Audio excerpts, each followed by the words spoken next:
Welcome to the PC Error Detective. In today's video, I will show you how to remove files from OneDrive, but keep them on your PC, step by step. If you find this video helpful, please subscribe to the channel for more troubleshooting tips and guides.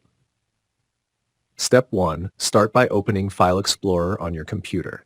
You can find it in the taskbar or by searching for it in the Start menu. Step 2. Navigate to the OneDrive folder, which is usually listed in the left-hand panel of File Explorer. Step 3. Locate the file or folder you want to keep on your PC. Right-click on it to open the context menu. Step 4. From the menu, click on View Online. This will download the file or folder to your computer, ensuring it remains accessible online.